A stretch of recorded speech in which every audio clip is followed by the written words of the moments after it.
Hi friends, welcome back to Abhi Tutorials.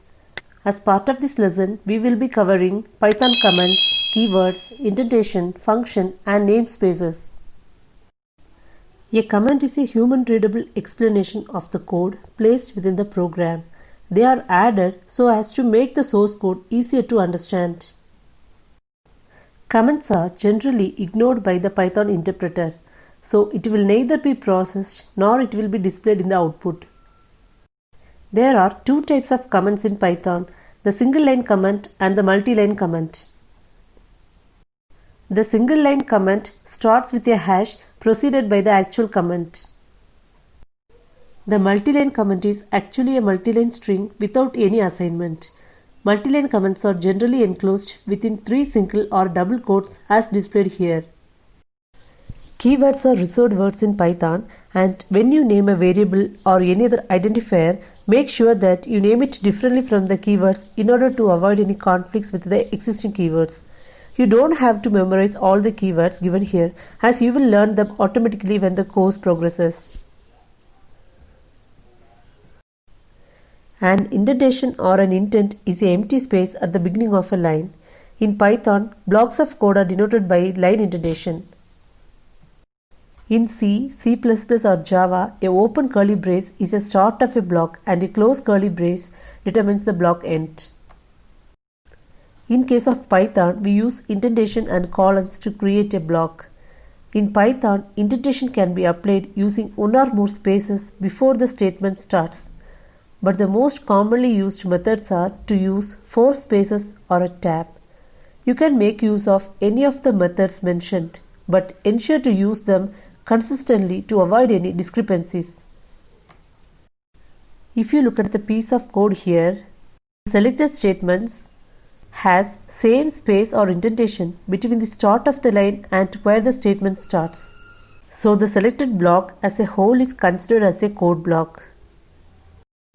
The next line has a different indentation, so it is considered as a different code block. Let's now see what these code blocks. Code blocks are nothing but a group of one or more statements.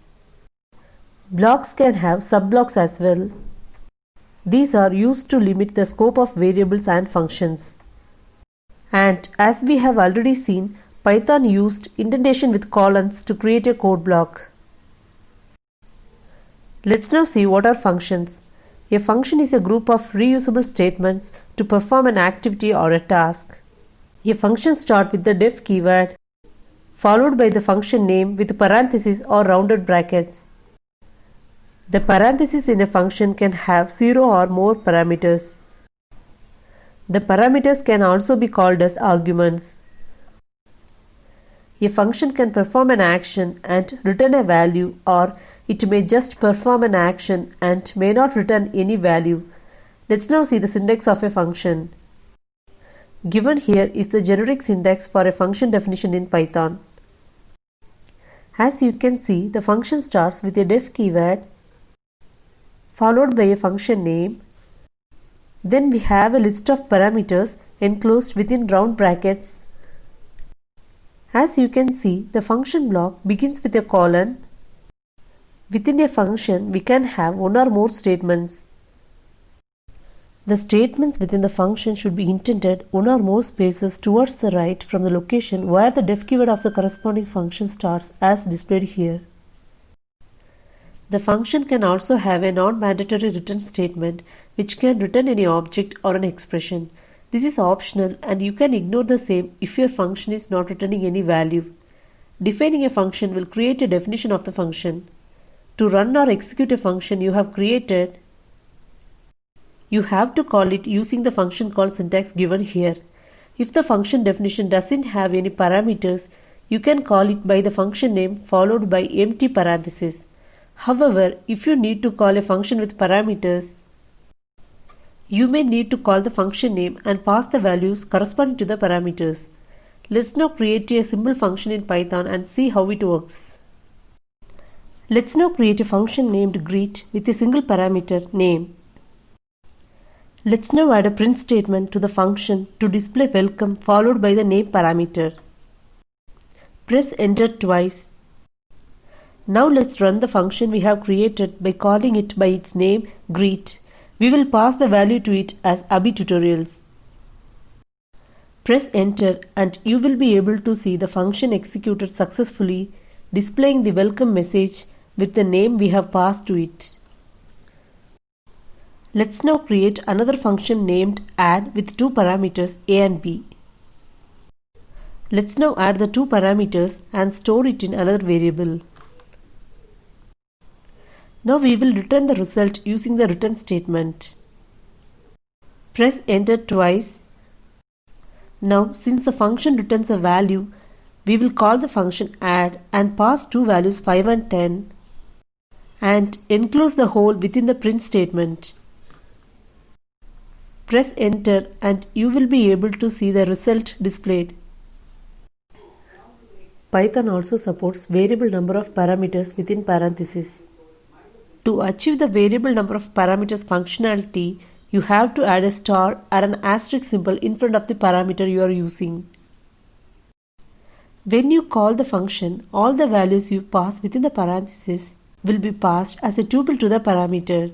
We can then access the values in the parameters as we access a normal tuple, that is using the index number. For example, we can access the value 1 within the function using param of 0 and value 2 using param of 1, and finally we can access the value n using param of n-1. Let's now look into an example on how to use variable number of parameters in Python. Let's create a new function named display and pass a parameter named n prefixed with an asterisk. Since we have prefixed the parameter with an asterisk, the parameter n can now accept variable number of values. Let's now print the parameter n to check the structure of the parameter n. Press enter twice to exit from the function definition. Let's now execute the function by calling the function name and pass a list of values. The things to note here is that in the function we only have a single parameter. Since we have added a star in front of the parameter, it has become capable to hold any number of values. Press enter now. As you can see, the values which are passed to the parameter n is now displayed as a tuple in the console. Let's now see how to access the variable number of functions using their index number. Create a function named mul with a parameter *n. As you can see, we are accessing the value of parameter using the index numbers. Finally, we will print the result using the print function. Press enter twice to get out of the function definition. Let's now call the function and pass three values as highlighted here. Since we have prefixed a star in front of the parameter n, the parameter n will now have the capability to store all the values we passed from the function call. And as you can see, the value 2 will be stored in n of 0, which will further be stored in the variable a. Value 3 will be stored in n of 1, which will further be stored in the variable b. Similarly, 4 will be stored in n of 2 and assigned to variable c. Finally, in the function we are printing the result as the multiplication of all three values. Let's now execute the function call by pressing an enter. As you can see, the result is displayed in the console. In Python, we have an option to pass the values along with the corresponding keywords as highlighted here in the function call syntax. To support the same, we have to create a parameter prefixed with 2 stars within the function definition. So what happens here is that the key and value pairs from the function call will be passed as a dictionary item to the parameter with 2 prefix stars as displayed here. To access the values within the function, we can make use of the corresponding key values. For example, if you need to access the value 1 from the function call based on the key, then use the syntax param of key 1. Similarly, if you need to access the value n, then use the syntax param of key n and you will get the value corresponding to the key n. Let's now check it out with an example. Create a new function named calc with a keyword argument **n.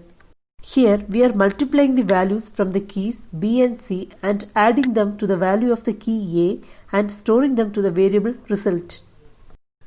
Finally, we are printing the result. And press enter twice, come out of the function definition. Let's now call the function and pass the keywords with the corresponding values. What happens here is the value of A is passed as a dictionary value to the parameter star star n, and then from n we can retrieve the corresponding values using the respective keys. Now press enter and you will be able to see the result as displayed here. We can give the keys and values in any order within the parenthesis as highlighted here. I am passing C as the first value, A as the second and B as the third. When I press enter, I get the expected result as displayed here. Now we will see how to pass default values in parameters. Python provides a method to add default values to the parameters. In such scenarios, even if you do not pass value to the function automatically picks the value that is provided as a default in its definition. Let's now see how it works. Create a new function named greet with a parameter named name. But here, along with the parameter name, we will be additionally passing a default value as Abhi Tutorials. Let's now print welcome along with the parameter name. Press enter twice to exit from the function definition. Let's now run the greet function without any values. As you can see, the output is displayed as welcome to Abhi Tutorials, even though we haven't passed any values within the function. Now let's call the function greet, passing the value as John Smith. As you can see, the function now displays the value we have passed in the function call. This means that the value which we pass manually will override the default value. The next topic we are going to see is the namespace. A namespace is a way to provide scope for identifiers such as variable names and function names. It is a method to provide uniqueness to the identifiers so that the names will not conflict with each other. Consider a case where you need to use the same variable name in multiple contexts. Namespace will assist you in such areas. Python namespaces are internally implemented as Python dictionaries. There are 4 types of namespaces in Python. The outermost layer is known as the built-in namespace. All the names of Python built-in objects are placed within the built-in namespace. To view the list of built-in objects, you can use the command dir open bracket underscore underscore built-in underscore underscore. The Python interpreter automatically creates the built-in namespace when it starts up, and it will remain till you exit from the interpreter. The second layer is the global namespace. It contains the names you have defined in the main body of the program. The global namespace is created when the main program body starts and continues till the end of the program. The third type of namespace is the enclosing namespace, which pertains to nested functions. Consider having a parent function and an inner child function. The parent function encloses the child function. If a same variable name is available in both the child function and the parent function, then the variable name available within the child function will be considered. If no such variable name is available in the child function, then variable name which is available within the enclosing parent function is considered. Finally, we have the local namespace, which will have the details of local variables defined within the function. This namespace is created for all the functions that are defined within the program and will remain till the function is returned. Let's now see an example.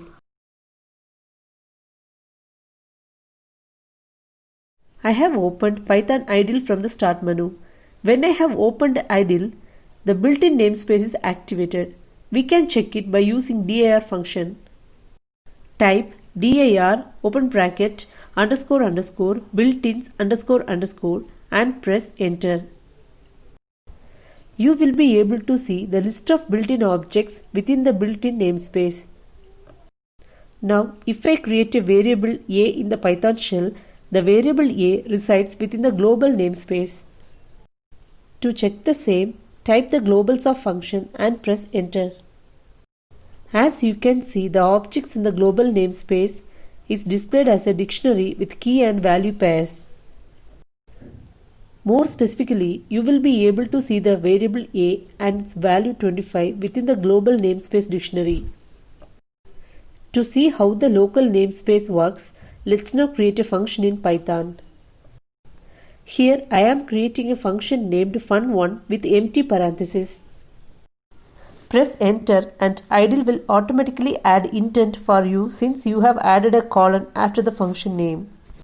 Create a variable b within the function fun1. To display the content of the local namespace, you have to print the locals function within the function fun1. Press enter twice and the function is successfully created. To run the function you have just created, call it out using its name, which is fun1, and press enter. As you can see, the content of the local variable for the function is displayed successfully. One more thing to note here is that, like the globals function, the local function also can be run directly from the console, but the local function cannot display local variables of a function directly from the global namespace, as the local function should be executed within the function definition to display the variables, which is why we are printing the locals function within the function itself. Enclosed variables are also similar to the local variables, but they are local to the parent function. So if we create a nested functions and get the local variable of the parent function, then such local variables are to be considered to be from the enclosing namespace.